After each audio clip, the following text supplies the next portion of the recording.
So, welcome to today's community call. It is December 15th, 2022, and we are joined by Stader. Yes, we are joined by Stader. If you guys don't know who Stader is, then you probably haven't been listening to me for too long. Stader is one of the largest liquid stake derivative protocols in DeFi, incentivizing liquid stake derivative or liquid staking on a number of chains across DeFi, including but not limited to Hedera, Phantom, Polygon, Binance, and many more. And Near, thank you. And also soon coming to Ethereum. So we'll be talking about that as well. And they're not only offering liquid stake derivatives on those chains, they also heavily incentivize them, making for some pretty cool farming opportunities. And if you've been around for quite some time, you know that we have been sort of utilizing Stader for a while. In fact, we were boots on the ground when one of the only exploits we've ever seen happen in liquid staking, well, prior to Anchor, ANKR, happened to Stader on the Near chain, and Stader recovered, and I will say this brilliantly, being able to refund everyone, not only who was liquid staking, but also who was in the LPs. So definitely the community was a huge fan of that recovery, and we certainly appreciate it. And we're hoping that Anchor, ANKR again, is able to do the same thing. But that is to be determined. So why don't you guys introduce yourself? It looks like here we have Gone Multichain. We also have Vibin or Vibin. Feel free to tell us how it's pronounced. And why don't you introduce yourself? Yeah, perfect, Steven. Maybe I'll get started and Antonio will chip in as well. So I'm Vibin. So I take care of our business on Polygon, Phantom, and our upcoming launch on Ethereum.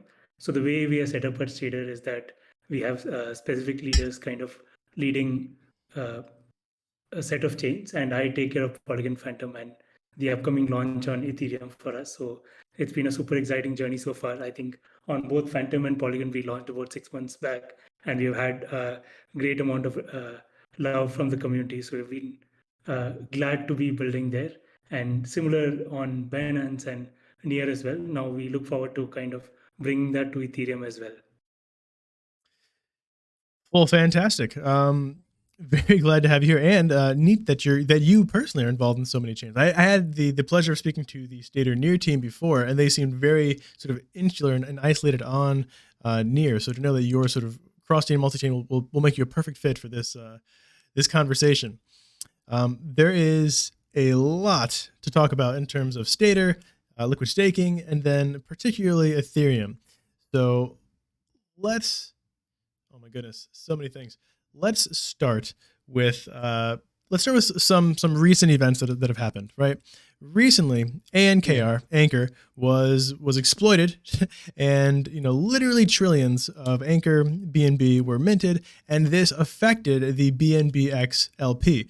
Luckily, BNBX completely fine, fully backed, and was arbed back to peg within hours.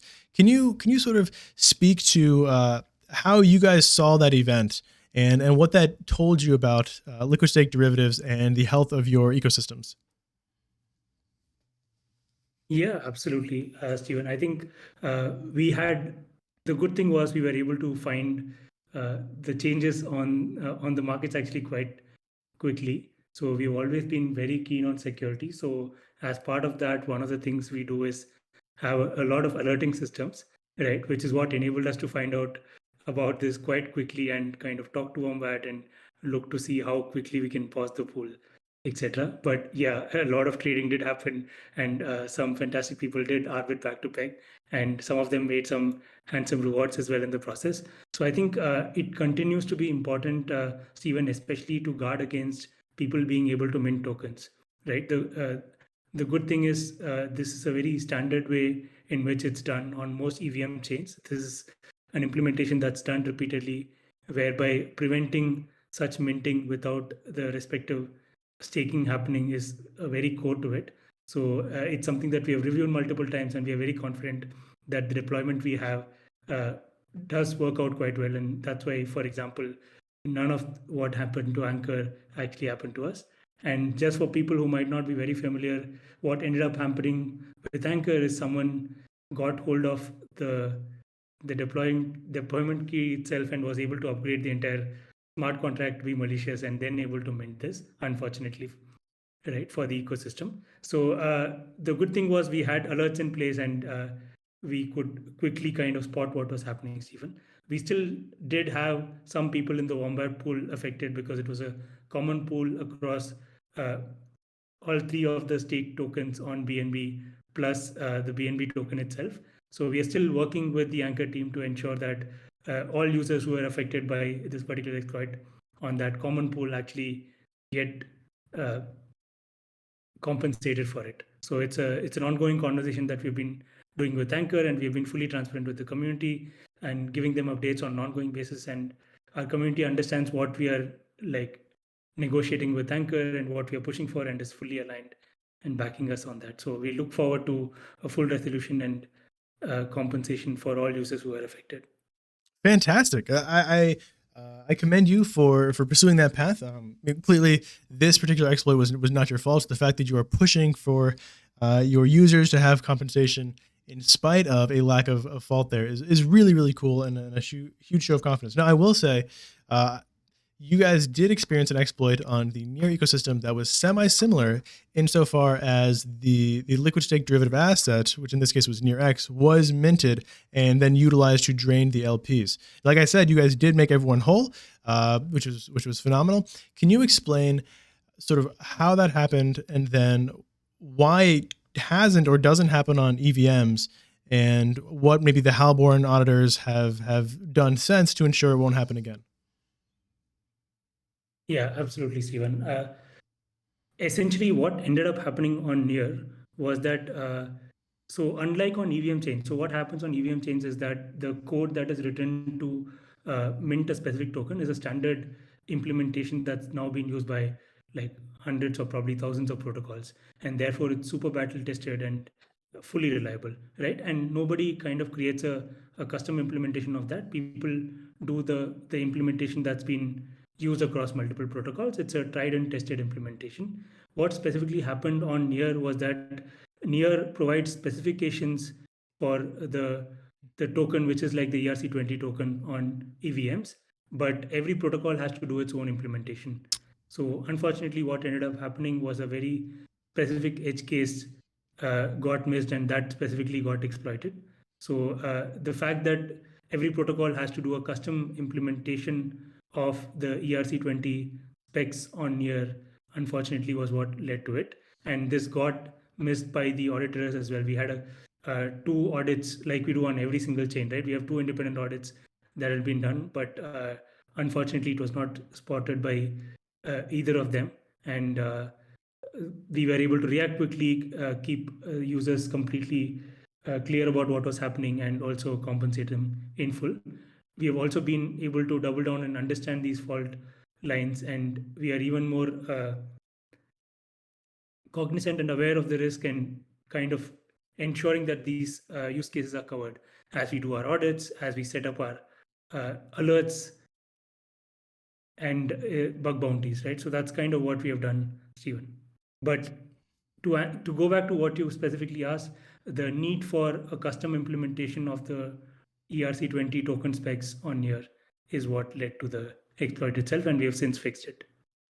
Fantastic. Awesome. Well, one of the things that I always wondered, and I think I sort of know the answer to this, is you guys got pretty decent audits. I mean, I consider Halborn, maybe not the same level as Trail of Bits and Open Zeppelin, but I consider Halborn one of the better auditors. And so what happens? Do they offer any sort of compensation, or do they only do a publication or press release? When you get a sort of high tier audit and then you suffer an exploit, what does the auditor do? Do they offer to re-audit, or how does that work? Yeah, they do offer to re-audit, Stephen. In this case, for example, Halban was generous enough to do that, but obviously, unfortunately, it was a miss, right? So they don't participate in compensating users, for example. They don't, but I think they were open enough to admit that they had missed this particular edge case, and published it in an open manner on Twitter to everyone. So I think they took responsibility to at least acknowledge that it passed through their audit, unfortunately, and Yep. what they are doing to help them fix process on their side as well, Mhm. right? But I think it's hard for audit companies, especially given the scale at which some of these can happen, to partake in the compensation. So Sure. Yeah. unfortunately they didn't, but they are fixing what went wrong and offer to audit, re-audit, and ensure that this is completely fixed when we did deploy the fix, and they also publicly acknowledge, right? But yeah, that's kind of where it stops, and we take full responsibility, Stephen. Right, at the end of the day, we are running the protocol, and we use audits as a strong mechanism to improve security, but it's our responsibility to ensure that these edge cases are fully tested. And this was one miss, and we've learned from it, and we've set up even more robust systems, and we're very sure about this not happening again. Amazing. Oh, go ahead. Stephen, maybe just to add a little bit on what Bivin said. So I'm Antonio von Multichain. I'm the head of the community in Stader. So in particular, what Halborn did is a fresh audit, meaning they offered a completely different engineer to have an extra pair of eyes re-auditing the code. And then we also, in partnership with Near Protocol and Proximity, which is the DeFi arm of Near Protocol, we worked on ensuring that other protocols will not have the same mistake. And we also added an extra audit with OtterSec. So we call all that upgraded ETHx version, right? And as Bivin was saying, so we always look at security from a three-pronged approach. So third-party audits is one of that.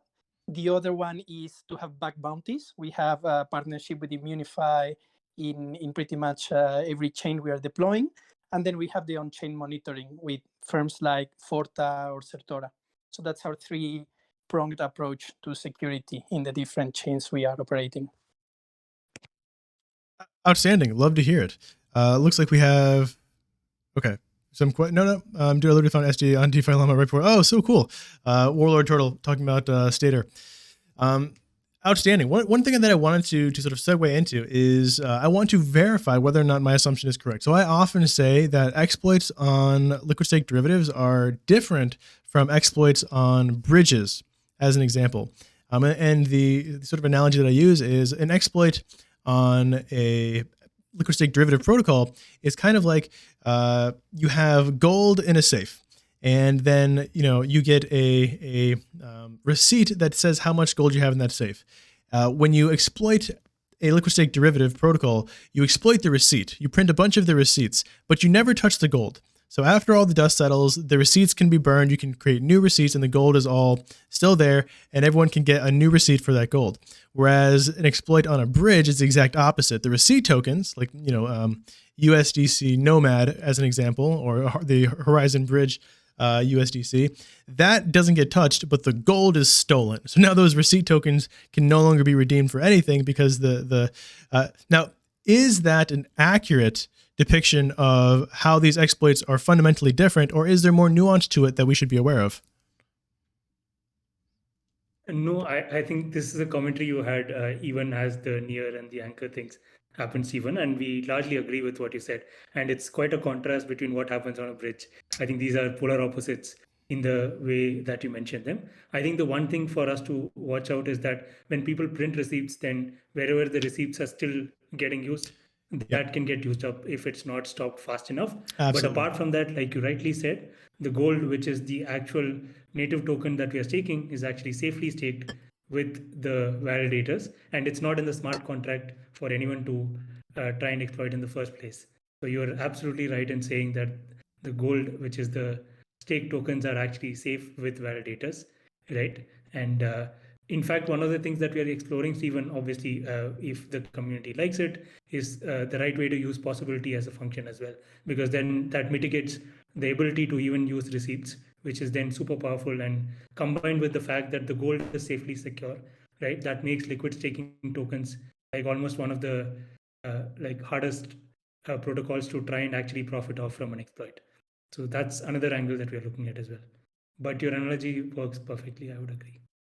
Thank you. Fantastic. No, I did want to say that someone pointed out to me that one of the benefits, or probably the major benefit of liquid stake derivatives, is that they're composable. They're you can take them all over the place and use them, and as a result, liquidity mining is one of the major uses. So when these exploits happen, the LPs do end up getting drained. And so even though your receipt tokens are still, you can get new receipt tokens and redeem them for the gold, most will have at least 50% exposure to the receipt itself by virtue of being in those LPs. So I do acknowledge that there's still meaningful risks here, but to date, the exploits that have happened have all been compensated, particularly where Stader was concerned with that single example on a non-EVM chain. So thank you for answering all of those preliminary questions. I know that's not why you guys came on here, but I love talking to teams, especially ones that are involved in tech and protocols that I'm so interested in and excited about. So I really appreciate that. Let's talk about the elephant in the room, which is Ethereum. Why don't you guys tell me sort of why you're moving to the mother chain, which is Ethereum, and then I'm gonna pick your brain about your basic take on Ethereum validation, because it's kind of different from all the other proof of stake networks where redemption is possible. So why Ethereum? Why was this sort of the last chain rather than the first chain? Yeah, so I think great question, Steven. I think we originally started our journey on Terra, as you might be aware, right? And obviously, when we began, we knew that we wanted to be multi-chain and provide safe and convenient staking for users across all proof of stake networks. So from the very beginning, our objective has been to kind of help, because this is a problem that users across different POS chains do face, and therefore the value proposition is something that we wanted to take to all of them. We had started with Terra because it had a great community, and at that point in time, and there was a need for protocols to build in the growing DeFi ecosystem there. So that's kind of how we started on Terra. But then what we did was we quickly expanded to Polygon, Phantom, Hedera, right? And we wanted to first kind of perfect how this entire ecosystem works, setting up all the DeFi partnerships, and then kind of look to enter Ethereum as well, right? So we wanted to first absorb how things are working with Ethereum, right? While also kind of expanding to other chains. So that's why we didn't start right off the bat with Ethereum and started on some of these other chains. But from the get-go, we have been clear that our future is multi-chain, and we would want to solve for problems for users in staking and in liquid staking across chains. And obviously, I think we feel now is a great time, with withdrawals also around the corner, to actually enter the Ethereum ecosystem. And I think one would say Ethereum is a very mature ecosystem from DeFi perspective and even a liquid staking perspective. But we clearly see that there is a gap, and I'll expand a little bit on that. But we clearly see that there is opportunity for a liquid staking derivative that can do full-blown DeFi, right? Is working on decentralization from the get-go and is also able to scale, right? We have seen protocols that are large but are able to do one or the other, but not necessarily do all of them, which are critically important, which is why we see that there is definitely a space for Stader, especially with what we have done on other chains, to bring that to Ethereum as well. For which we're very excited. One of the things that we recently, I guess sort of recently, the bear market always feels like it's only been here for a little bit, but it's been over a year now, hasn't it? Since we've been quite bearish. And one of the things that I've certainly appreciated, and I think this community has appreciated, is the fact that Lido and Stader, in a sense, have kept DeFi interesting and kept it afloat with the incentives. And we have seen other protocols that I'm not going to mention because I don't want to throw shade on any other protocols. Other sort of liquid stake derivative protocols see serious decline in value in their assets. I mean, like dramatic decline very fast, because they're incentivizing the liquid staking. Somehow, the Stader token as well as the Lido token have been semi-stable or not suffered the same fate. Can you talk a little bit about your approach to incentivizing liquidity provision or incentivizing staking, and sort of how you manage your tokenomics? Yeah, absolutely, Steven. Right. So in terms of how we think about this, right, it's about bringing the value proposition of liquid staking to users in its full form, right? If we build a liquid staking token and it's not usable across DeFi in that ecosystem, then we have kind of failed with the core value proposition that liquid staking is supposed to provide, right? Because people could easily stake with the native staking protocol, right, and directly stake with validators. The core thing that they get when they actually participate in liquid staking protocols is that they get staking yield, instant liquidity, plus also the ability to kind of use the composability and participate in DeFi. Right now, what we have found repeatedly is that the core building block for this is a strong liquidity, right, to begin with, because that's like the fundamental layer on which most other Lego blocks build out as well.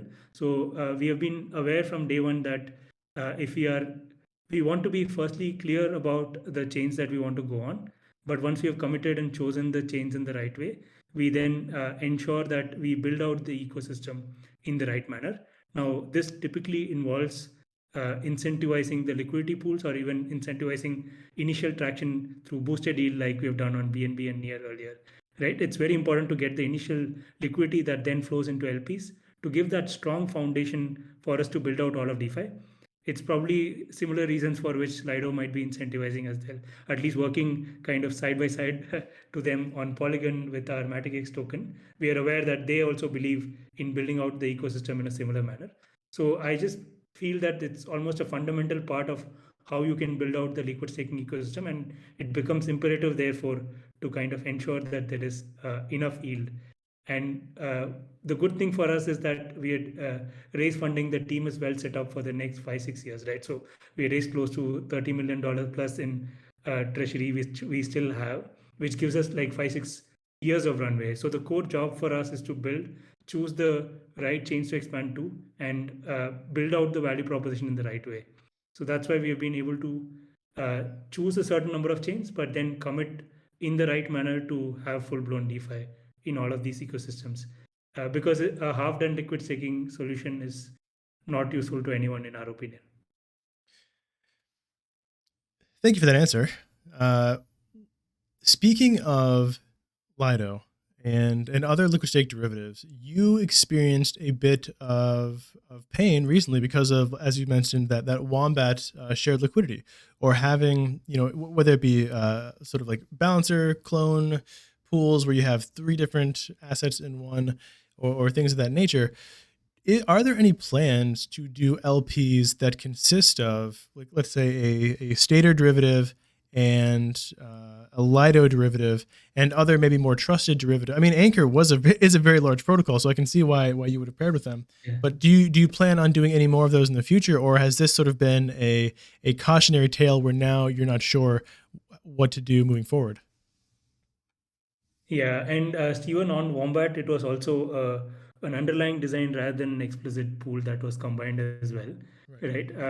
Yeah, but having said that, coming back to your question, right, I think it's something that we'll definitely consider, which is especially with protocols that have been around for this long and have kind of established large liquidity on Ethereum. But our primary goal is to have ETHx liquidity pool, right? Mm-hmm. While we'll definitely have something that could look like, let's say, ETHx, probably WST ETH and our ETH as well, or maybe even Flax ETH, sure, as they scale up a little bit as well, right? And they have some vintage come together too, right? But having said that, right, I don't think we are looking to kind of get our liquidity through other liquid stake derivatives. We want a strong ETHx pool that will be there, right? Either on balancer or and perhaps on both. And so that's something that we want to develop. And if anything, this will be a very interesting way for users to always get staking yield, right? If we end up also having a pool like this, that will be because it's a great opportunity for users, and we would love to enable that as well.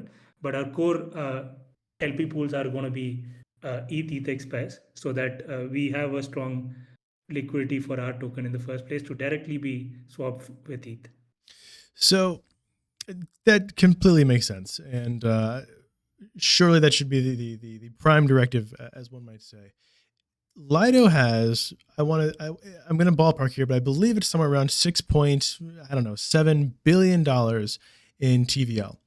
And I think that the vast majority of that is staked ETH. It might all be staked ETH, and then there's like sprinklings of their other assets on other chains. And so the vast majority of their incentives go to ST-ETH and then ST-ETH derivatives like WST-ETH, as an example. Now, currently, you guys have your incentives spread out pretty nicely amongst all the chains you're on.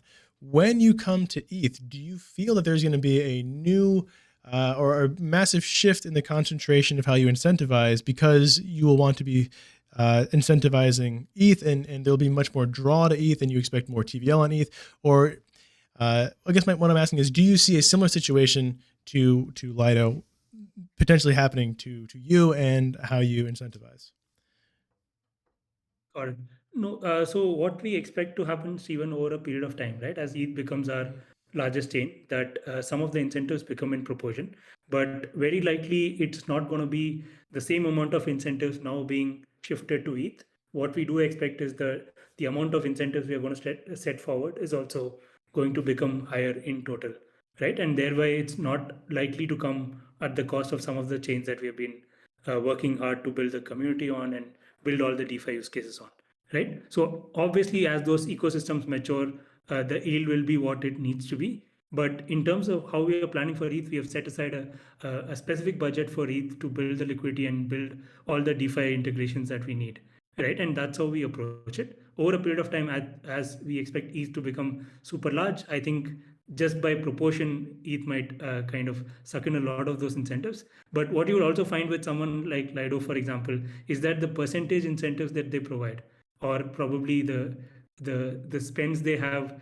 per unit of TVL, is probably going to be the lowest on ETH. We expect that to be similar for us as well, because ETH is a super mature ecosystem. In fact, as we think about this, one of the draws for us is also that the mature ecosystem that ETH is, it doesn't require like super high yield that might be like the norm in Right. some of the other chains, right? But having said that, it can still be juicy and better than the yield available out there on ETH currently, right? So that's a sweet spot. So that's kind of how we expect it to play out for us as well, Stephen, right? From a percentage spend per TVL, probably it'll, as this matures over a period of time, over the next 2 year horizon, it will be very solid for us from the revenue it generates to the spends we'll have. I think that you've made an excellent point here, that people fundamentally see ETH differently than they might see Phantom, or I hate to say Matic and AVAX and Near and BNB, but there is a fundamental difference between what I call Papa Bitcoin and Mama Ethereum and the rest of the assets, where people genuinely don't hesitate to have long exposure on Ethereum, whereas there is some level of hesitation for virtually every other L1. People want to neutralize their delta over there. They want to get yield while being delta neutral, whereas Ethereum, they're totally happy being long, and so they're much more inclined to take a 7, 8, up to 15%, 20%, a little bit wild yield on Ethereum, and be completely happy with it because they're already excited about long exposure to those assets, whereas they might not be on the other L1s, which may end up having fantastic runs in the future. But that's a really good point. You won't have to shoot for those ridiculous yields on Ethereum because people are already interested in holding those assets. So getting a yield, just getting any yield, is a bonus and a plus. Thank you for that. Thank you very much. So I guess the next question would be partnerships, right? So most of the main goal of these LSDs is to have composability. And one of those major features is being able to collateralize the asset and borrow against it, either to loop up that yield or just to have some USDC or whatever it is borrowed to go do some yield farming. So do you have any planned partnerships as it stands for collateralizing your asset? I know you work with the Granary on Phantom and various other money markets across DeFi. Do you have any in mind for Ethereum? Yes, absolutely. And Stephen, so I'll probably talk a little bit about our Polygon journey as well, because one Please of do. the interesting things about Matic is the fact that there are a lot of Ethereum protocols that are also deployed on Polygon, right? So, for example, just to give you a sense, our largest liquidity pool for MaticX is actually on Balancer. So we work with the Balancer team very closely. We also know the Aura team, and we obviously participate quite often on the bribing scene on Balancer, right? So we are reasonably familiar with that ecosystem, right? Similarly, on the back of that, we worked with Chainlink, and on Matic, for example, a calculated price feed was enough because redemptions are enabled, so we didn't need a market-based price feed. So we worked with Chainlink to get that, for example, and Chainlink will be one of the partners we work with when we come to Ethereum as well. And then we are listed on Aave on the back of that calculated price feed, right? So MaticX is available as collateral, and there are some automated strategies we've already set up where people can loop MaticX Matic, for example.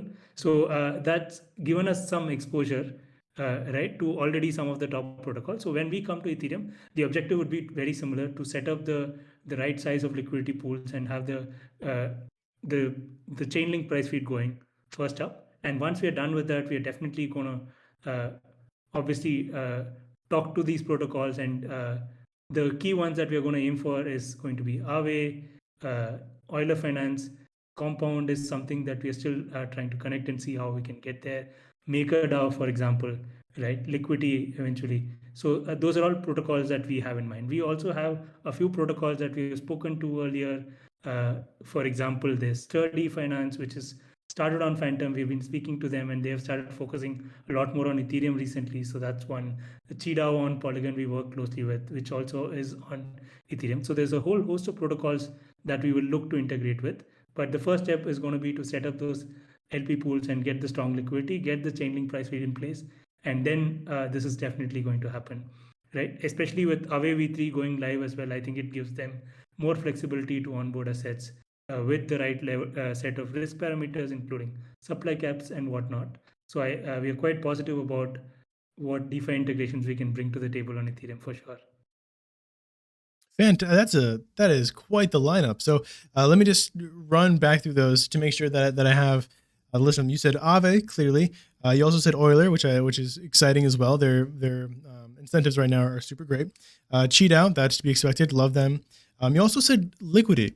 So do you mean to say that you will be able to provide ETHx as collateral to mint LUSD? Is that the implication there? Yeah, that's what we would like to do, Steven. Mm-hmm. So like I said, right, these partnerships, obviously, while we have spoken to some of these protocols, are contingent on all the things that I mentioned coming. Of course. Especially with Liquidity, for example, we've not spoken it, but that's something that we find super exciting and is a perfect fit for something like ETHx, in our opinion. So we'll definitely be talking to them soon and exploring that. Okay, cool. And then, so another one you mentioned was MakerDAO.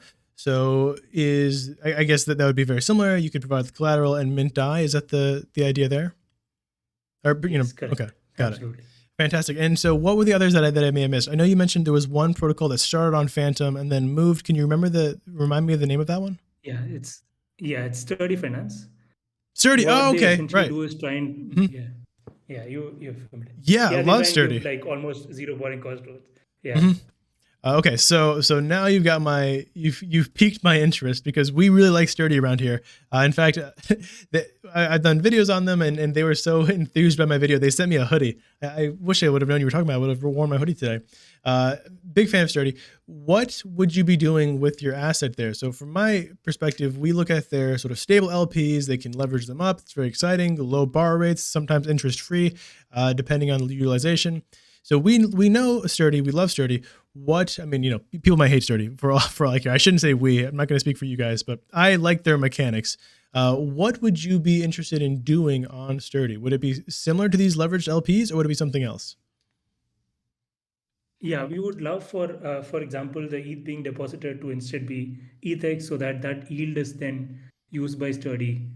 So we would probably work on a specific vault for them, perhaps, where the yield can go to Sturdy, like they do with STETH rebases today, for example. So that's what we are kind of trying to enable with them. But obviously, it's very early, but that is the idea, right? So the yield from staking, for example, being able to allow people to borrow at low rates. And that's the type of partnership we are looking to do with Sturdy.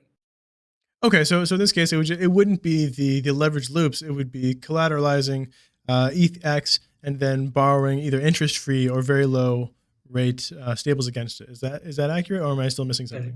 Correct. Okay, cool. Correct. And obviously, we will look for many of these leverage opportunities as well, right? Especially on LPs. For sure, that's something we'll be on the lookout for, Steven. So on that topic, one of the things that we've mentioned in this dojo before is just the sheer amount of leverage in DeFi. I mean, I think it's been mentioned before that the reasons for DeFi is speculation, sure, but also for leverage, right? That's one of the main reasons people come to DeFi. Right. Do you feel that there is any risk to the increased ease with which people can come and leverage their assets in DeFi? So if ETH is leveraged up, multiple X's on all sides by these protocols, do you think that's systemic risk, or am I underplaying it, overplaying it? Do you feel there's a concern, or do you not think that's something to be worried about?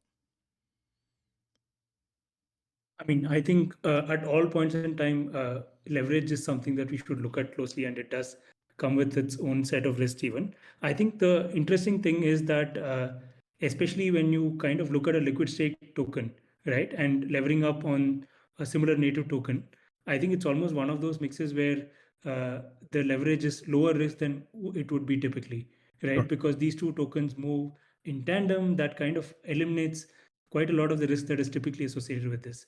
Now, having said that, on ETH, withdrawals are still not enabled, but the good thing is they will very soon be, which will open up a lot of arbitrage opportunities and some of the illiquidity discount that we saw at the peak of the bear market.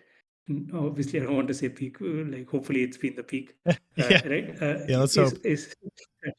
Yeah, it's unlikely to happen again once withdrawals enable, right? Because as long as the queue is not very long, I think what's going to happen is that people will be able to arb from the LP pools by actually withdrawing, which is what happens on many of our tokens today, right? For example, with ETHx, people can withdraw in a couple of days or so, 80 checkpoints, right? Which means that our price on balancer never drops in any meaningful manner from the DApp exchange rate, because people are always constantly arbing that opportunity, which is something that's going to come in for ETH, in my opinion. There were definitely risks that were a lot of people were actively managing, right, when the ST Deepak happened. So we saw, I think, in my opinion, with our own eyes, kind of what risk that level of leverage with ST kind of had induced.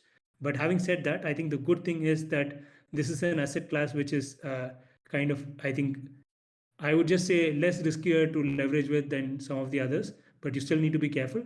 Plus, the withdrawals are going to make it much more safer as well, because the illiquidity discount led Deepak can kind of go away. Yeah, so that's one thing that we definitely need to talk about is the difference between ETH and every other proof of stake asset that exists right now, and that ETH cannot be unstaked, whereas, to my knowledge, every single other proof of stake asset can be unstaked. And so arbitrage is simple. If it's under peg, you buy the LSD under peg, you start unstaking. When it unstakes, you get the underlying asset plus yield, and you made a quick buck, which is phenomenal, and it really keeps these things at peg. I mean, people made a killing on the BNBXD peg because the underlying assets were still there. You could buy BNBX way under peg, redeem it for the underlying BNB plus yield. I think some people here made it 2, 3x. Some people clearly made it in the multiple tens of percentages, which is phenomenal, and it only shows the strength of the mechanism, not the weakness. Right now, for ETH2, as an example for those interested, ETH2 on KuCoin is at, like, I want to say 0.86 ETH, which is 14% under peg, which is pretty dramatic considering KuCoin is not like an unknown exchange. STETH at one point was, I believe, down in the 0.8 DPEG, and there is this question of how close do you think ETHx will be to peg, and when do you perceive the unstaking will actually happen, given that we've sort of been promised dates before that didn't precipitate in the timeline promised by Ethereum? Yeah, I think the good thing is, Steven, I think with the merge having been done successfully, this becomes one of the core focus areas for the ETH dev team, as we can see from some of the core devs calls as well, right? And I think they've also made the decision to not delay withdrawals and actually actively go after this, even if it meant that, for example, the proto-dank sharding EIP was going to come in slightly later. They've made that active choice to enable withdrawals to go live first, Now the timeline is March, right? I think even if there's a small delay, I think the good thing is then that withdrawals is very much around the corner. So the March, April, May timeline definitely where withdrawals could be enabled, which is going to be a massive unlock in our opinion. Now, not only is it going to kind of fix some of the deep problems that many of these tokens have been facing, but it also kind of opens up the entire staking market for a full reshuffle, right? And there are reasons why we think people might be looking for alternative to liquid staking protocols, and that's one of the reasons, right? I spoke earlier about why we think there is still space. I'll probably kind of jump into this just after that, but to answer your question, we think that the withdrawals are going to happen now quite soon, right? I think it's, I mean, while none of us can probably comment on the exact timeline with EA, but I think we are getting confidence from the team that this is a strong priority for them, and they are kind of putting their focus here and kind of pushing out other things that might have come in the way of this happening quickly enough. So seeing that commitment, we are quite uh, confident that this is going to happen probably in the March, April, May kind of time frame, which then is, I think, will be probably 1-2 months from our launch, after our launch, which puts us in a good place, right? Where the token is going to be redeemable and the peg is going to be quite strong. Outstanding. I love the vote of confidence to the team. I do think you're right. We've had some of the sort of black belts, which are the highest tier you can reach in this Discord, speaking about the exact same thing, saying that the team's shift in focus gives them a lot of confidence that the unstaking will occur in a not too distant future. And so many of them have been sort of scooping up these underpegged LSDs on ETH, playing this arbitrage opportunity sort of in a multi-month timeline. With the same assumptions. So if you guys do launch ETHx and it does depeg, let us know, because we would love that opportunity to sort of make a quick arbitrage play there. Fantastic. We do have some questions. I want to make sure that people get to them. Don Sylvester, yeah, I think you're driving. So if you can't unmute yourself, I'll make sure. Oh, you should be able to unmute yourself. So if you have a question, go ahead and ask it. If you can't unmute yourself, you can let me know. Oh, there you go. Can you hear me? Yes, absolutely. Great. Yeah, first of all, thanks a lot for the AMA and joining us on the call.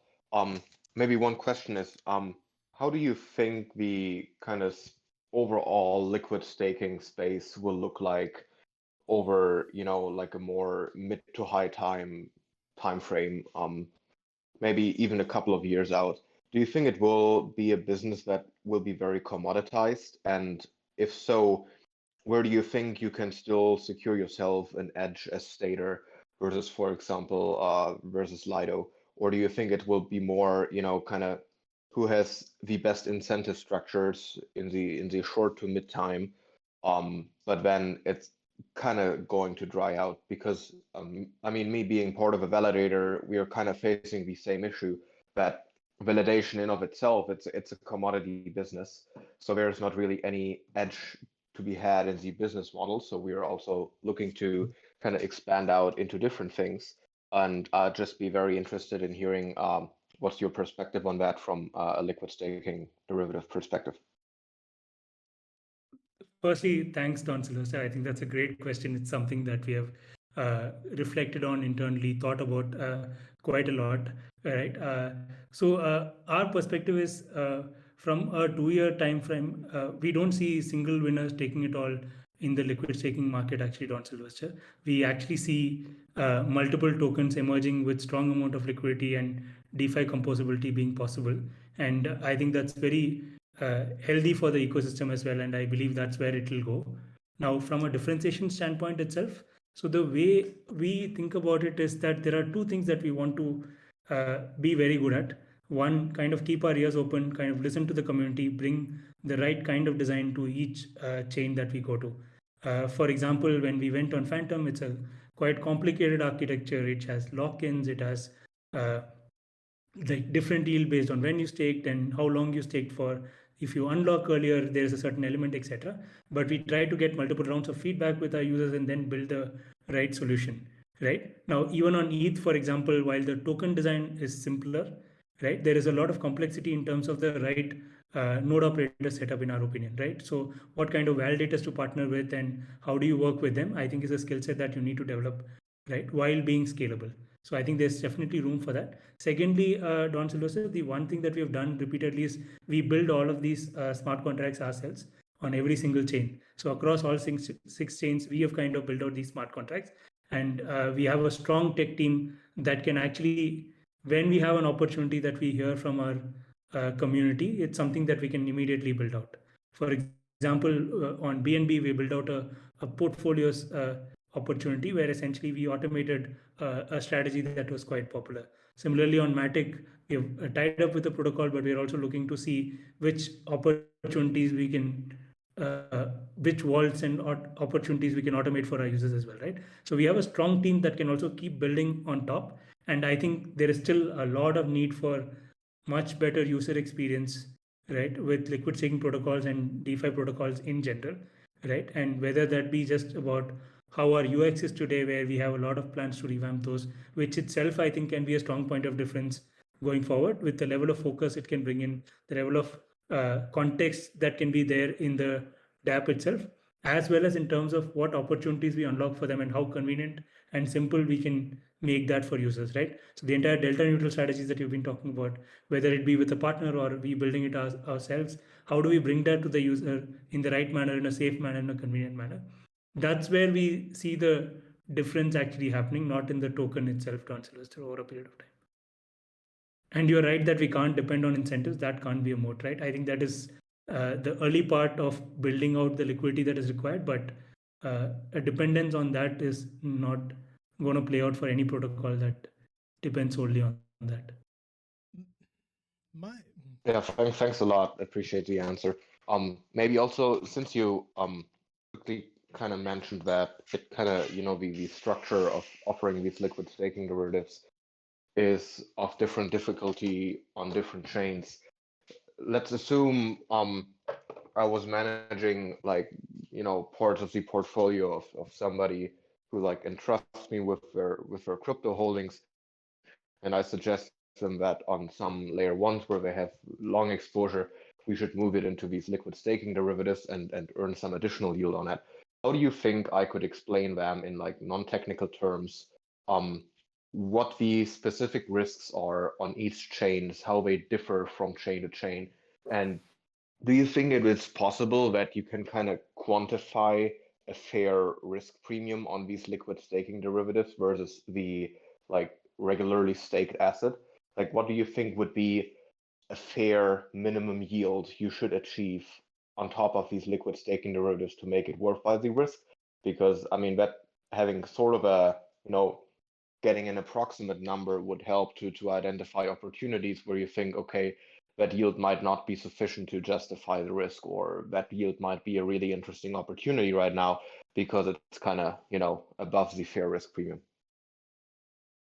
Yeah, I think the way we think about it, Don Sylvester, is because we have to think about this for some of our incentive planning as well, in terms of how users might make their choices. Therefore, how do we think about the right reward, especially as we look at the yield that strategies will kind of provide, right? Whether it's kind of organic yield from leverage staking, or let's say incentives that we have to provide to LP. So we look at a few things actually, Don Sylvester, right? One, we look at the staking yield itself, right? And then we also look at the yield on the LPs and the other key opportunities in DeFi that users are participating in, right? So that kind of gives you the spectrum, right? Because obviously there are different levels of risk involved. While we can seek to classify those, the first part is to understand that at different levels of risk, what is the benchmark yield that people are getting, right? And you can do this across chain, and it'll give you a good flavor of actually where different chains are, right? You will, for example, we typically look at the stable to stable pairing on different chains and look at the yield at which some of the largest pools on those respective chains settle, or you look at the native token and US stable pairing and actually look at what the level of yield on those need to be, right? To really get a sense for the kind of risk premium that a chain demands. While it is definitely case to case, right? Especially because the architecture is also different, right? Like just to give you a sense, for example, on Polygon today, with Matic staking, there is no slashing, right? With Ethereum, if you were to build a token, there is penalties, there is slashing, right? On Phantom, there is slashing is very almost minimal. It has happened like once so far in their entire history, but they have like 100% slash, right? So the type of risk, the nature of risks, as well as whether they exist at all or not, actually is different by chain. So that part is actually case by case, but an overall sense of what kind of yield people are expecting on different chains also comes from being able to see the top yield sinks in those particular chains and gauging what would therefore be the right risk premium. I hope that gave you a sense at least of how we approach it. Yeah, thanks a lot. Appreciate it. All right, we have a minute left. I mean, I have so many more questions, but let me ask two that might fit in this last minute. One of them is, do you plan on? I mean, we have friends validator here. I have to ask, do you plan on doing any liquid stake derivative for Atom or other Cosmos ecosystem assets? Yeah, it's definitely something that we will look into next year, Stephen. But the current focus is on Ethereum, and we are also looking at Aptos and Sui. So those are a couple of ones that are the top focus for us right now. But right after that, Atom and Avalanche are tokens that we are looking at closely to see if that would be a right fit for us and the community. Okay, so are you just going like alphabetical now? You have Aptos, you have Atom, you have ETHx. Then yeah, hopefully we have applying more science, but yeah, essentially, yeah, I think we look for strong staking markets as well as like DeFi that's either just set to explode or is actually quite large already, so that there is a meaningful value add for us, right? I think if either of these don't exist, there's not much value an LSD token itself adds, right? I think you need a combination of a large amount of assets staked and a strong DeFi ecosystem for this to play out. Stephen, if you don't mind, I had just one point to share about the Ethereum solution that we are bringing that I couldn't quite touch upon. Please go ahead. Okay. Yeah, absolutely. Perfect. I think we spoke about how we are going to build out the entire DeFi ecosystem for ETHx, and I spoke a little bit about the fact that we want to differentiate on the set of node operators we would have. So what we are going to do is actually take a very hybrid approach to this. So we'll have a set of permissioned as well as permissionless node operators, right? So we will enable permissionless node operators to actually run nodes for Stader from day one, and we are actually working on the right bonding requirement there. And from all the assessment we have done so far, it looks like it could be even more aggressive than what Rocket Pool has done recently with their 18th mini pool as well, which could be quite interesting, right? And I think ETH is set up to be super non-punitive. So I think it should reflect in the bonding and collateral requirements that are being asked of permissionless node operators. So we're working towards that. So that's going to be a focus for us. And yes, absolutely. We will share that right away, Steven. Thank you. We do have that. So that's the idea, right? We want to bring in a hybrid one. I think we also know that permissionless node operators is not ready yet for multiple billions of dollars. We want to scale with that ecosystem together. So meanwhile, to support user demand, we want to also work with a certain set of permission node operators so that scalability doesn't become a challenge, right? Like Rocket Pool has faced recently. So from you say that, what could someone do to sort of participate in that in a meaningful way? What would you expect the next steps be? Like, now that you've announced this news, what are you hoping for? Yeah, we'd love for anyone who's looking to run an Ethereum node, right, and would probably not want to do the entire third to ETH themselves, right? They could actually operate nodes for Stader on ETH, right? We would love for them to ping us on Discord, on Twitter, right? And we'd be happy to kind of connect and take that forward, right? Whether you're a permission node operator or someone who's just a home staker, independent staker, looking to partner with us, we'd love to kind of chat and take that forward. Excellent. Awesome. We do actually have some validators, some ETH validators who run their own nodes in this community. I'll reach out to them and see if they're interested. And if you want to help me write up an announcement, I can also do that because it would be really cool to sort of have this community strengthen the Ethereum network. We would love to participate in that in any meaningful way that we could. Final point, I think I'll mention on LSDs, because it was mentioned here and also in a few calls this week that there is a lot of concern that the incentive models can't last forever. So what is the long-term life cycle of LSDs? What's going to happen to Stader? What's going to happen to Lido? What's going to happen to all these protocols? And my response to that, or what I think, is that it all comes down to composability. Which of these assets can entrench themselves in enough DeFi systems to have enough composability to make themselves interesting just as assets themselves, not for the incentivized yields. So as you mentioned, the organic yield from looping, being able to use as collateral, being able to use to mint interesting stable coins like LUSD or DAI against it.